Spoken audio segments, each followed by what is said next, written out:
Komisyon bu aşamada dışarıdan çağrılanları dinliyor. Yani geçen hafta yapılan toplantılarda da bu devam etti. Yarın ve öbür gün 2 gün üst üste toplantı olacak. Orada da devam edecek dinlemeler. Yarın sanıyorum eski meclis başkanları ve baro dinlenecek ve o dinlemelerle devam edecek. Büyük ihtimalle Eylül'ün ortasına kadar bu dinleme süreci devam eder. Belki biraz daha erken bitebilir hatta.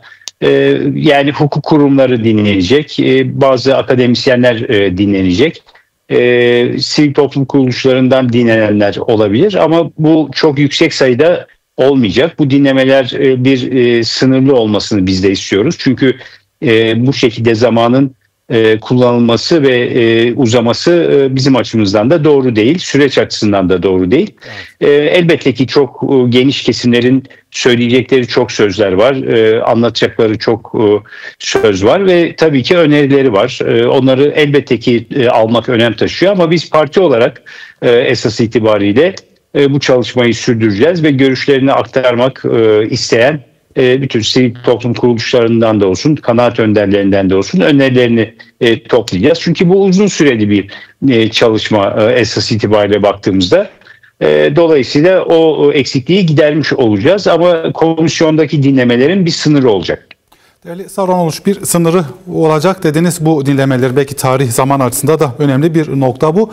Çünkü artık bu yönde eleştiriler de gelmeye başladı. Bir beklenti var. 1 Ekim'de meclis açılıyor. Bu komisyon meclisine açıldığı ilk günden itibaren belki yasal düzenlemeler gerekirse artık ne gerekiyorsa ona dair önerilerle gelmeli. Böylesi bir beklenti vardı. Ancak bu dinlemelerin uzun sürmesi 1 Ekim'e yetişmeyeceğini de göstermeye başladı. Siz sınırlı olacağını da söylediniz. Bu alt komisyonlar aracılığıyla eliyle de sürdürülebilirdi. Bir zamana yayma mı var? Şöyle söyleyeyim, yani bu 1 Ekim'de meclis açıldığı zaman bunu biz komisyon toplantısında da dile getirdik. Evet. 1 Ekim'de ihtisas komisyonlarına bazı önerilerde bulunacağız sanıyorum.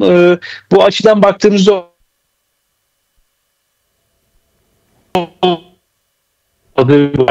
yani bizim DEM Parti olarak çeşitli yasa teklifleri konusundaki hazırlıklarımız tamamlanmış vaziyette.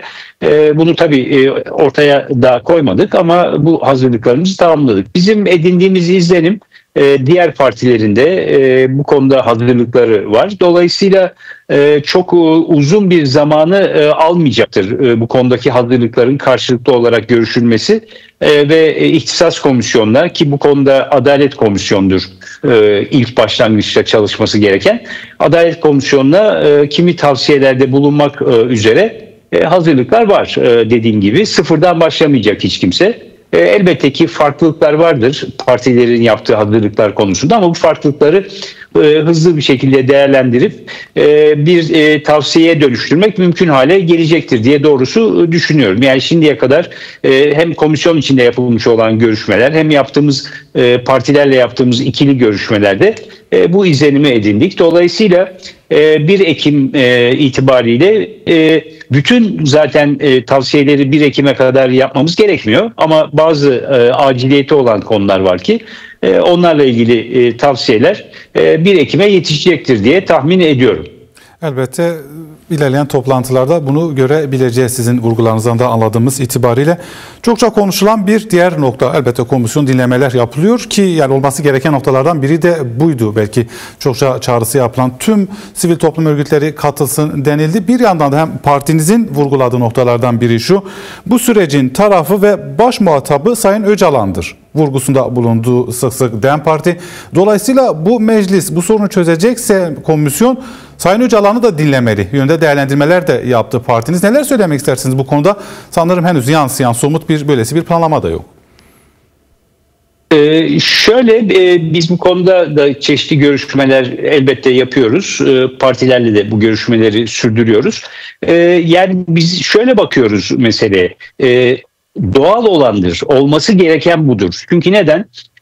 Yani hem bu komisyonun kurulmasıyla ilgili Sayın Öcalan'ın en başından itibaren söylediği sözler, yaklaşımı ki bunu çok önemsedi. Mecliste bu sorunun çözümü açısından baktığımızda böyle bir komisyon oluşmasının ve adımlar atmasının, yani sürece ve konuya meclisin sahip çıkmasının çok önemli olduğunu vurguladı bütün yaptığı görüşmelerde. Siyaset ve hukuk alanında bundan sonra demokratik siyasetin gelişimi yönünde adımlar atılması gerektiğini çok net olarak vurguladı. Dolayısıyla komisyonun oluşması açısından baktığımızda Sayın Öcalan'ın çok önemli bir katkısının olduğunu biliyoruz. İkincisi, Sayın Öcalan bu sürece baktığımızda en başından itibaren iki önemli aşamada çok önemli katkıda bulundu. Bunlardan bir tanesi 27 Şubat çağrısıydı. Barış ve Demokratik Toplum çağrısı ki bu çağrıyla esas itibariyle her şey ete kemiğe büründü diyebiliriz. Onun ardından da 9 Temmuz'da yaptığı ve 11 Temmuz'daki silahların yakılması törenine yönelik olarak yine kamuoyuyla da paylaşılan videoda verdiği mesajlar var. Dolayısıyla baktığımızda bugüne kadar Sayın Öcalan çok önemli katkılar ve olumlu katkılarda bulundu.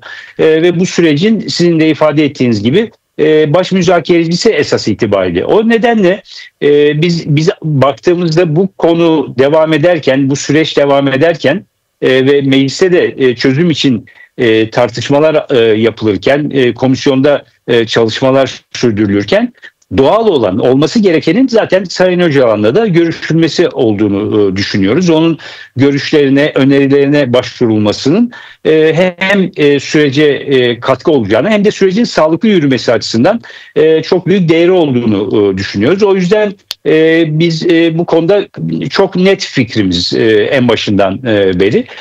Bunu da bütün partilere, tek tek grubu olan partilere de, grubu olmayan partilere evet, dedik. Bu konudaki yaklaşımlarını dinledik. Sanıyorum önümüzdeki günlerde bu konuda ortam daha olgunlaşmış olur ve bir sonuca varılır ama dediğim gibi yani bu sürecin en başından beri çok sahiplenen, bu süreci şekillendiren ve buraya kadar gelmesini sağlamış olan baş müzakerecinin dinlenmemesi diye bir tutum, onun görüşlerine başvurulması gibi bir tutum kabul edilebilir bir tutum değil. Doğru da değil zaten. İşin gereği olarak da dinlenmesi gerektiğini düşünüyoruz. Diyalog kurulması gerektiğini düşünüyoruz. Önerilerin alınması gerektiğini düşünüyoruz. Umarım çok gecikmeden bu konuda da bir adım atılacaktır. Komisyon bu konuda bir sonuca varacaktır diye düşünüyorum. Değerli Saruhan Uluç, 25 Temmuz'da son görüşme yapılmış İmralı'da partinizin İmralı heyeti tarafından ve bir ay geçti. Daha önce Eş Genel Başkan Tuncer Bakıran da bu duruma dikkat çekti. Bunun bir tehlike de yaratabileceği uyarısında bulunmuştu. Perşembe günü bir görüşme bekleniliyor. Yansıyan bilgilere göre partinizin İmralı heyeti yeni bir görüşme yapacak bir aydan sonra. Tam da bu noktada belki son soru olarak da alın lütfen. İmralı'daki koşullar tekrar gündem olmuyor mu? Bu koşulların böyle devam etmemesi yönünde yoğun çağrılar var. Onu biz her konuşmamızda dile getiriyoruz. Bu son derece önemli. Çünkü yani çalışma koşullarının sağlanması, özgürce çalışmasının imkanlarının yaratılması büyük önem taşıyor. Bu konuda en başından beri zaten çok temel talebimiz olan bir konu bu. Perşembe günü bir aksilik olmaz umuyoruz ve heyetimiz İmralı'ya gidecek. Orada görüşmesini yapacak. İmralı heyeti elbette ki o görüşmede komisyonun çalışmalarını aktaracak. Bugüne kadar komisyonda neler konuşulmuş onları aktaracak. Ve bundan sonrası için nasıl bir plan olabileceğine dair görüşlerini aktaracak ve Sayın Öcalan'ın önerilerini, görüşlerini dinleyecek. Çünkü Sayın Öcalan'ın da bu konuda bir hazırlığı olduğunu doğrusu biliyoruz. Yani ne tür yasal düzenlemeler yapılması gerekir, hangi adımların atılması gerekir gibi konularda onun da önerilerinin ve hazırlığının olduğunu biliyoruz. Dolayısıyla bunları komisyona anlatmak istediğini de biliyoruz. O nedenle bu heyetimizin yapacağı görüşme önemli bu aşamada. Dediğim gibi bugüne kadar gelinmiş olan nokta aktarılacak. Onun görüşleri ve önerileri tekrar alınacak. Heyetimiz geldiği zaman zaten bu konuda bir açıklama yapacaktır. Perşembe günü. Evet. Ve sonrasında da biz çalışmalarımızı sürdüreceğiz. Buna da bağlı olarak, o yapılacak görüşmeye de bağlı olarak komisyonda bu konuda diyalog kurulması ve görüşülmesi çerçevesinde bir adım atılmasının daha mümkün hale geleceğini de doğrusu umuyorum. Bu önemli. Yani